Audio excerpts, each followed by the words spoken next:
Hi, and welcome to ConfigMas. Today is day 6, and we are coming to you with another video. I'm Amy. And I am Johan. Today we're talking about something super shiny. Drivers, and drivers. Yay! Favorite topic. Yeah, you know quite a bit about drivers. I'm old, so I've been using them for a long time, so yes. Every deployment needs one, and over the years there have been 3 distinct methods of dealing with them.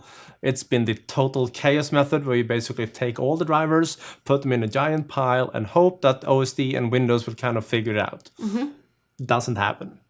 The second method has been added predictability, and that is basically taking that giant pile and use filters to divide it into smaller piles, but still hoping that OSD and Windows will figure it out. Again, doesn't happen.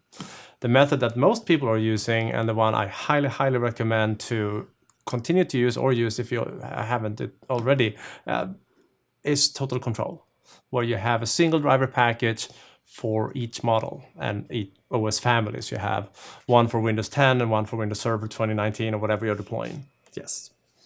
And even when you start to focus on a single method, there are different ways within each method that you can use. Yes. So, quiz for you.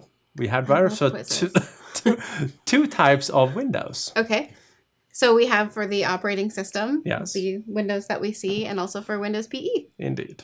So if you would, God forbid, still deploying Windows 7, don't. What drivers would you need for the boot image? So, because the latest version of Windows is Windows 10, you would actually want the Windows 10 Indeed. drivers, because that will work for Windows 10 and older. Pass the test. Okay, next question. I'm ready for this. Put me in, coach. So 4 years ago, a lot of organizations were using what I call like a legacy method for dealing with total control. What is that?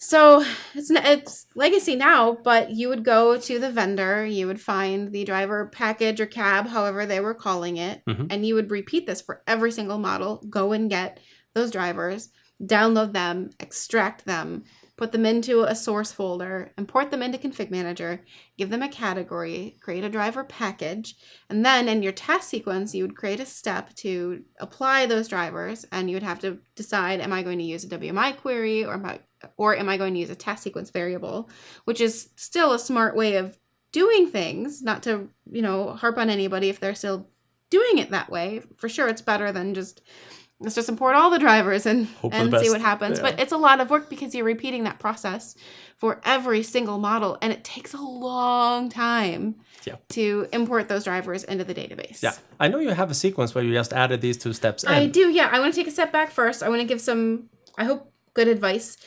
First of all, to get to this website that I have pulled up, I just searched Dell command drivers.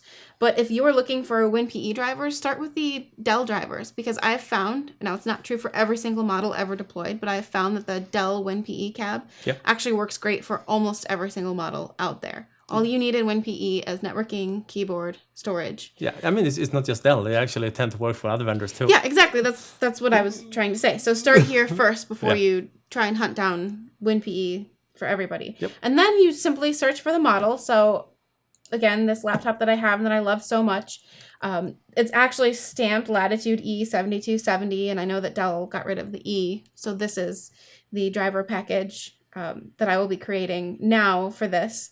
So I just downloaded this and put it into my source folder, imported it into Config Manager. I created a driver package, so it's good to go. Could also search for the drivers in here as well and find it in the category. And then I would just go into the task sequence. So I just created a standalone sequence for this because, well, first of all, you can do child sequences if you wanted to do it this way. But also, I'm not actually deploying anything physical these days. So what I did was create 2 different steps to show your 2 different options. You can apply the driver package using a task sequence variable. So you just go to the Options tab, and it's just going to be model alias equals Latitude E7270. Zoom it is not working. Otherwise, I could do the other option, and that would be WMI query. So select from 132 computer system where the model is like this, and I happen to know the full name of the model. Yep. So this exact laptop is a Latitude E7270. Again, this is kind of where you have to pay attention. Another tidbit of information, because Dell did start dropping the E from the Latitude E series. So you might have one of these that you're still deploying, even though this is a little bit older, but you could have a new one that's a 7270. So you're going to have to make some decisions on which one are first of all, which one are you going to deploy? Are you going to have the new one, or are you going to have a mixed environment? And probably have another step for that if you're doing things this way. Yep, indeed.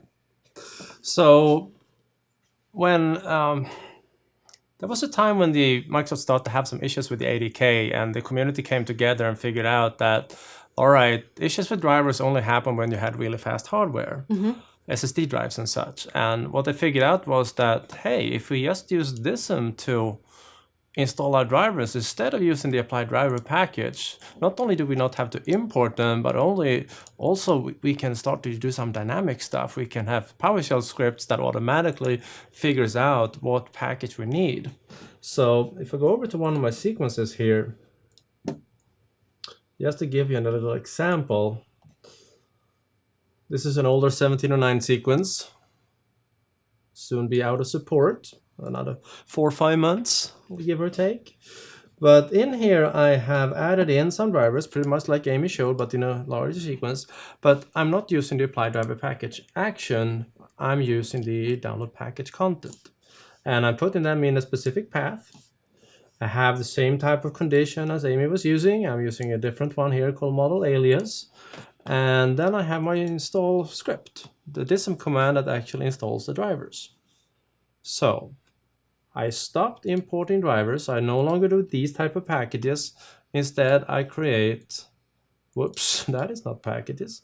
I create regular driver packages here, because they take like 2 seconds to import instead of 10 minutes, whatever it takes.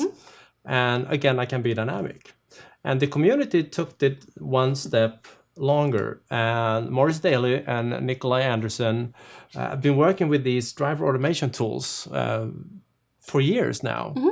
And this is just a very handy PowerShell script that allows you to pick a vendor, pick a version of Windows, you select a few models, and you hit start, download, and import. And you take a coffee break.